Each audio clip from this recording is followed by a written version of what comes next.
is Dr. Otto from George Fox University in Oregon.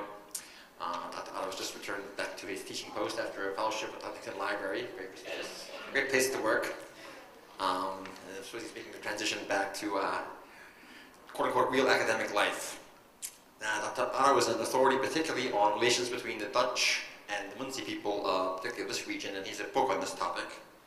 Glasses off here. The Dutch Munsee Encounter in America, The Struggle for Sovereignty in the Hudson Valley, from Bergen Books in 2006. I'm very pleased to have Paul here today to talk to us about the Munsees and their Dutch neighbors and the consequences of that interaction. So.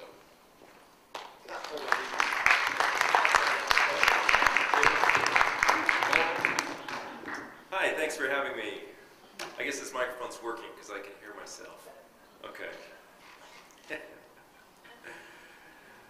Well, likely the first European to navigate much of the river that now bears his name, Henry Hudson, we're going to hear that name a lot, I'm afraid.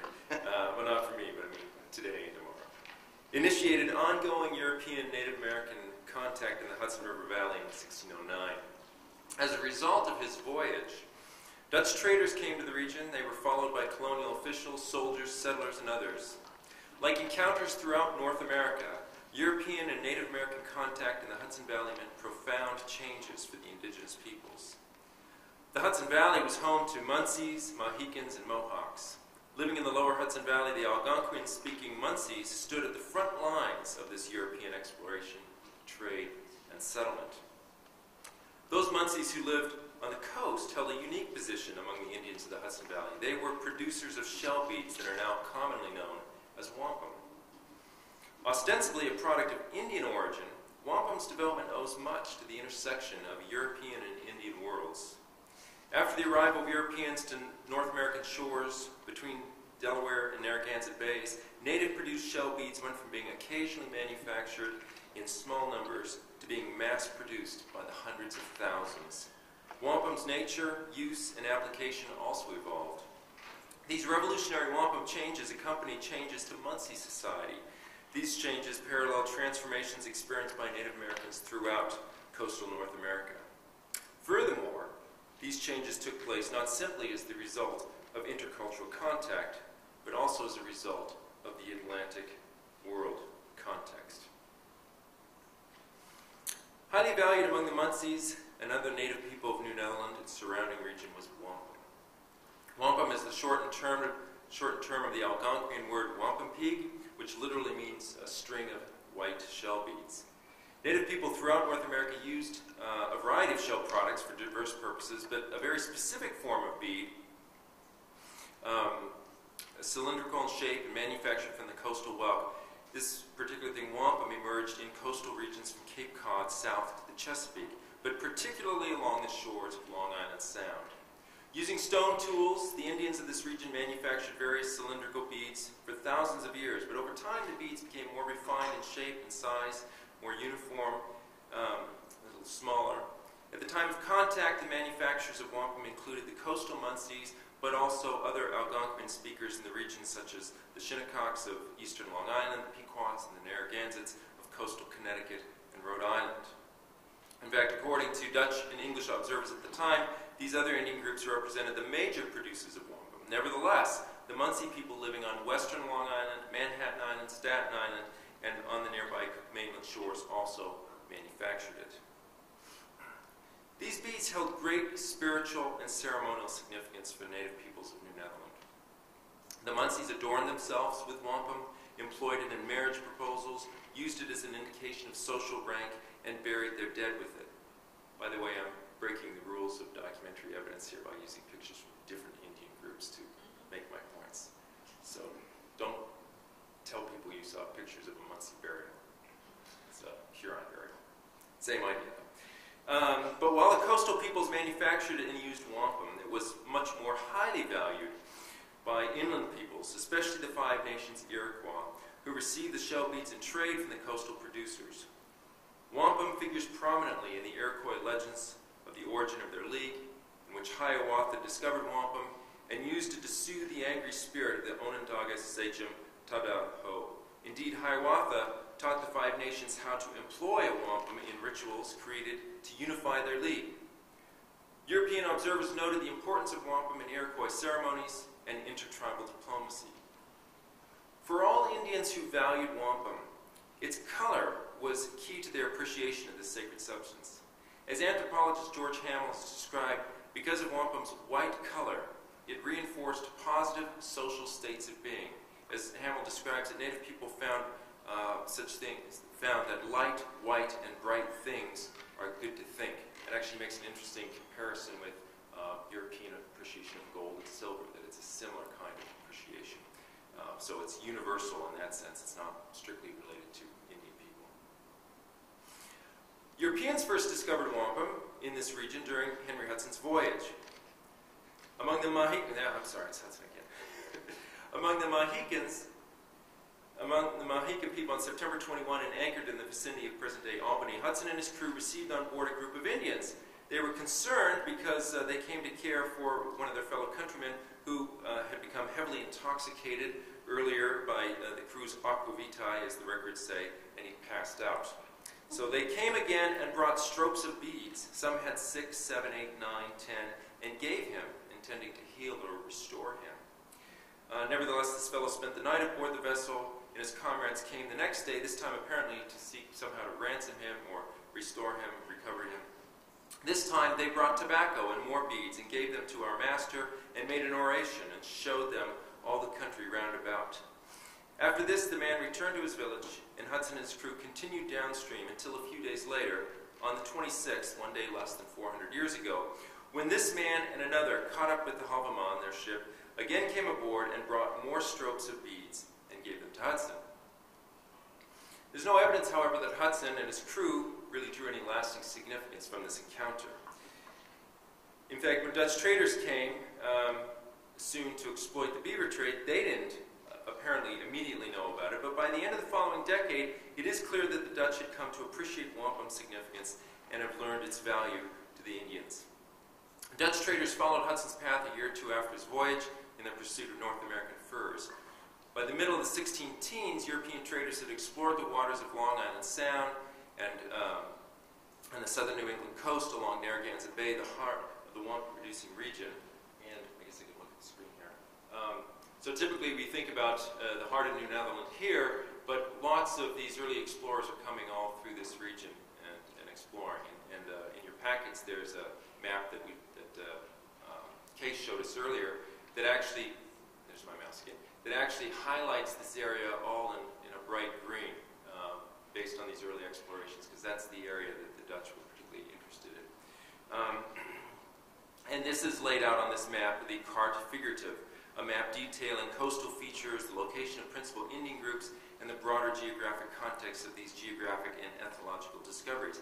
This implies that early captains like Christensen, Block, and others were well familiar with wampum, because this was the heart of the wampum-producing region right through here, but also produced all through Long Island Sound and into New York Bay. If the Dutch had not learned the importance of wampum in these earliest years, which we can't definitively document, it's certainly clear that they had by 1620. In this year, the ship captain Hans Hantum and his supercargo, or trader Jacob Elkins, had their ship nearly taken over by a group of Munsees on the Hudson River. They regained control, running most of the natives off, except for a few that they captured and held for ransom. They interrogated these to determine the cause as to why they had such intentions against them, and then released them after the Indians paid a ransom of a few koralen, likely wampum beads. 2 years later, Jacob Elkins put to use his appreciation of wampum's value when he kidnapped a leader of the wampum-producing Indians, the Sequins. Don't confuse sequins with wampum beads, it's a different decorative form. Sorry, can't resist.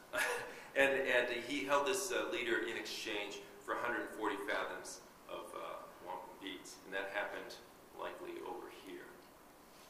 The other activities of Jacob Elkins also indicate a growing appreciation by the Dutch for wampum's importance to native people. Elkins emerged at this time as a trader of some importance and had been among the first to establish contact with the Mohawks upriver here.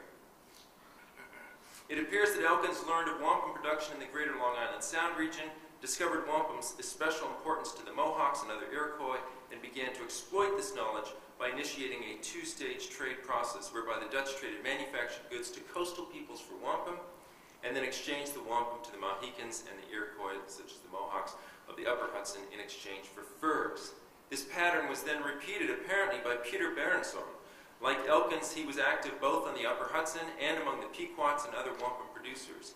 Employed by the West India Company, he served for a time overseeing trade at Fort Orange, and about this time he negotiated an exclusive trade agreement with the chief or leader of the Sakanes, as it says in the records, apparently Tatabam of the Pequot Nation. While the sources don't say what goods the Pequots promised, the context argues strongly that they consisted of wampum, which Berenson then traded to the Indians of the upper Hudson River. So by the mid-1620s then, the Dutch had established their role as middlemen in the wampum trade.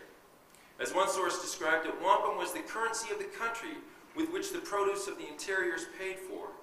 Indeed, in correspondence from the late 1620s, Colonial Secretary de Raseret repeatedly pointed out the importance of wampum in the trade at Fort Orange. With the proper goods, he wrote, "I shall know how to get wampum and to stock Fort Orange." Wampum attracted not just the native people in the vicinity of the outpost, but those from Canada as well, who, according to the Secretary, come to us for no other reason than to get wampum. Dutch intrusion into the land of the Munsees, Mohicans, and Mohawks, and insertion into their trade networks was not a simple matter of adding a middleman to an existing trade network. Instead, Dutch commercial activities in New Netherland led to a revolution in wampum production and to profound changes among the Munsees and other wampum producers. For centuries, shell product and shell beet precursors of wampum had made their way into Iroquois. By the mid-17th century, however, there was an explosion of wampum production. Two sites inhabited by the Senecas, an Iroquois band, and dated to 1640 to 1675, mid-century, have yielded a huge number of beads. At one site, 100,000 beads and 15 wampum belts have been found, and at the other, 250,000 beads and 8 belts. If these are representative of what was happening throughout Iroquois at the time, then wampum beads were being produced in the millions. Indeed, anthropologist Len Chechi has estimated that at least 7 million beads were produced in eastern Long Island alone and the mainland opposite between 1634 and 1663. Such massive output meant many changes to wampum's production and to its producers. In the first place, wampum producers quickly adopted new methods for manufacturing wampum. Documentary evidence tells us little about how Indians originally produced wampum, but it is clear that lithic or stone tools form the main component of their wampum production toolkits. Roger Williams wrote that the Indians in his neighborhood made shift to bore their shell money with stone. But the Dutch and other Europeans offered nails, awls, and other metal tools, as well as whetstones that greatly facilitated the fabrication of wampum. And these are two awls from an archaeological dig, so they're corroded, but it's one of the only images I was able to get hold of. Some have argued that stone tools could accomplish the same things that the steel tools did, but one of the advantages of the steel tools was the ability to apply it to bow drilling technique, here pictured in a 20th century drawing, which would greatly facilitate the manufacture of the beads. Not only did such tools change how wampum was produced and how much was produced, but the nature of wampum also changed to include dark as well as white shells. In popular conceptions, wampum is comprised of both white and dark, or actually purple beads. But at the time of contact, the only cylindrical shell beads that went by the name of wampum and zeewant among the Dutch were white, hence the meaning of the term wampum beads, strings of white shell beads. Metal tools changed this, because native people could now craft cylindrical beads from the dark portions of the quahog clam, which were harder and denser than the white whelk. While some discoidal beads and other ornaments were made from the quahog clam before this time, it was not until perhaps the 1630s that dark wampum, we could call it wampum beads, were produced. For those familiar with wampum belts and popular images of wampum, it can be appreciated how significant this change was. Dark beads would now be employed to produce first geometric and then pictographic designs on belts and other wampum products. Picture, for instance, and you don't have to picture this in your mind, I'm going to help you, the famous wampum belts, such as William Penn Great Treaty Belt, that apparently depicts a colonist and Native American holding hands in friendship. And this belt is the counterpart to the painting that Tim showed us, neither of which we can actually date to a precise event. The belt may have been produced even decades later, we don't know. But nevertheless, it's a fairly well-known belt. A belt that's made possible because of the production of black beads using European tools. Or consider this description of a belt worn by Metacom, otherwise known as King Philip of the Wampanoags in the 1670s. This belt was curiously wrought with wampum, being 9 inches broad, wrought with black and white wampum in various figures and flowers, and pictures of many birds and beasts. As wampum evolved, so too did its use among Native Americans and Europeans. The Iroquois had traditionally used it in ceremonial gift-giving and social exchange. The Dutch and other Europeans who sought to do business, diplomatically or commercially with the Five Nations, learned the role of wampum in native gift-giving exercises. Emerging out of European accommodation of Indian rituals came mutually accepted patterns of intercultural diplomacy, which featured newly elaborate wampum belts, including pictographs memorializing the results of frontier agreements. And this is an image from the years following from Pontiac's rebellion, essentially in the 1760s, following the 7 Years' War. Increased use of wampum in intercultural diplomacy and elsewhere depended not only upon the introduction of metal tools. The wampum-producing labor force also increased. In particular, Native people became full-time producers of wampum, and this represented a major shift from traditional lifeways. Traditionally, wampum production had been a seasonal pastime undertaken by coastal people during the winter months. But as the 17th century wore on, it appears that wampum producers dedicated greater amounts of time to its manufacture. In the 1670s, for example, one Munsee man begged off from a requested guide a Dutch traveler explaining, "I will lose so much time in making zeeband." This development was part of a larger shift in Munsee society that paralleled similar transformations among other Native Americans. These included the transition from a subsistence-based economy and social exchange to market-based economies. Along with this economic transformation came a shrinking land base and economic dependency upon the Dutch. Where many small Munsee settlements had once existed, soon there would be fewer, more densely populated villages.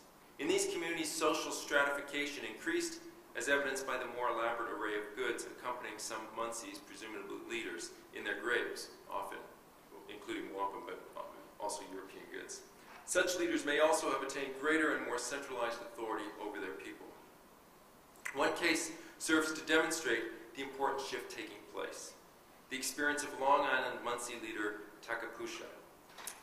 Hemmed in by the English and the Dutch, experiencing defeats during the First Dutch-Munsee War, known popularly as Kief's War, suffering losses from European-born diseases, and possibly falling into some tributary status to the Indians of eastern Long Island and the Narragansetts, Takapusha and his people drew increasingly close to the Dutch in the 1650s and 1660s. Among the Dutch, they sought both economic and military security.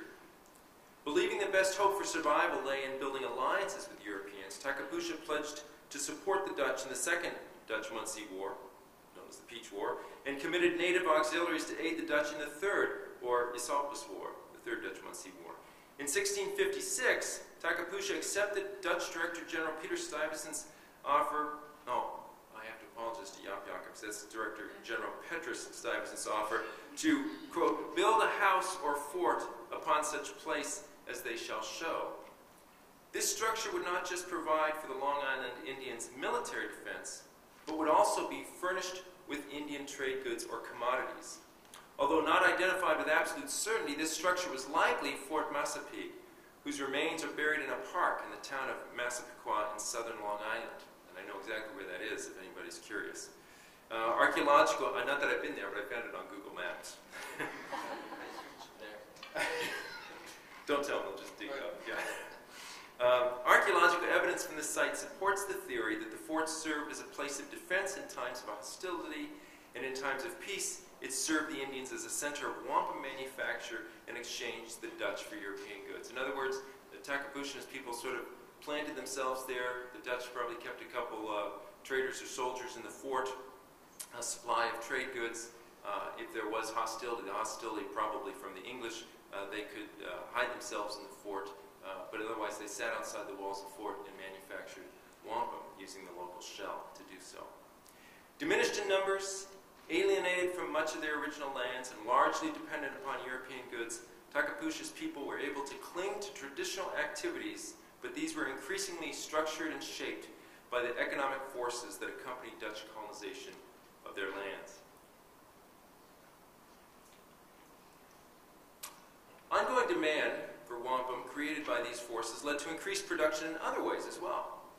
Not only did many native people turn to year-round production, they also added to their number of producers. Archaeological evidence from Narragansett Bay indicates that wampum production had once been restricted to men, but by the mid-17th century, women had joined the craft. Nor would wampum production be limited to Native American artisans. Eventually, European men and women would take up the craft. For example, court records in New Amsterdam from the 1670s reveal that Dutch women were actively involved in making and stringing wampum beads. And in fact, you move into the 18th century, Europeans have established factories in New Jersey, and they're mass-producing the product. The demand for wampum, which drove the Munsees and others to increase their production, was not only driven by Iroquois interest. Wampum has soon become the currency of New Netherland and New England. So if somebody tells you wampum is Indian money, you can say, no, it's European money. Both colonies were cash poor and naturally sought some means to complete financial transactions as they would in Europe. Both beaver skins and wampum emerged in New Netherland as currency. While both had been commodities in inter-Indian trade before European contact, they were now transformed into currency, items of universal exchange value. No gold or silver circulates here, wrote Dutch resident Nicosia de Sil, but beads, which the Indians make and call zeewant. We can buy everything with it and gladly take it in payment. Throughout the records, the Dutch records and the English records, we see evidence of wampum being paid to purchase goods and services, to satisfy fines, and to fulfill debt obligations. With the European discovery of wampum and its growing importance in the fur trade, and as a local currency already in the 1630s, Europeans began to vie for control of the rich resource. Although wampum was produced throughout coastal New Netherland, the wampum motherlode, if we can call it that, could be found in the colony's eastern reaches on the mainland between the Connecticut Valley and Narragansett Bay and on eastern Long Island. And it's good to keep in mind that maps like this are rather Anglo-centric. I appreciate Tim's map for the same reason, because this is a view really from the New England East looking this way, but as far as the Dutch are concerned, their territory stretches at least as far as Narragansett Bay, which is the limits of wampum production. So this region here, the heart of wampum production, although it's produced over here as well, the heart of the wampum production, the Dutch continued to try to have access to, but in the meantime, the English had come in, they settled here at the mouth of the Connecticut River, across here, up the Connecticut River. Of course, they moved into Rhode Island as well, and they were basically honing in to the Dutch operation there. Within a few short years of Pilgrim's discovery of wampum, which the Dutch actually introduced them to, oddly enough, and after the founding of Massachusetts Bay, the Puritans went to war against the Pequots, the native tribe at the center of power in this wampum-rich region. Whatever else may have been the cause of the war, control of the wampum trade doubtless played a role. By the war's end, the Pequots were vanquished, and the English became the masters of the central source of wampum. This had important implications for the Dutch and their wampum-producing neighbors, the Munsees, or now their only wampum-producing neighbors. These implications have not been fully explored, but at the very least, it seems that the loss of richer wampum resources increased Dutch demand for wampum output from the Munsees.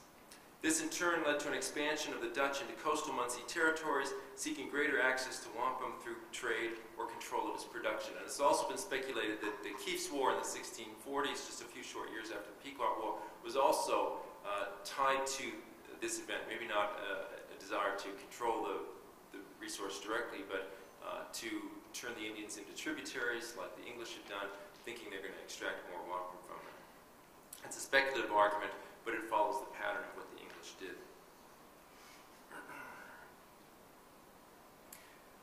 The enormous changes experienced by the Munsees who manufactured wampum and the evolution of wampum itself all took place in the context of what many scholars refer to as the Atlantic world.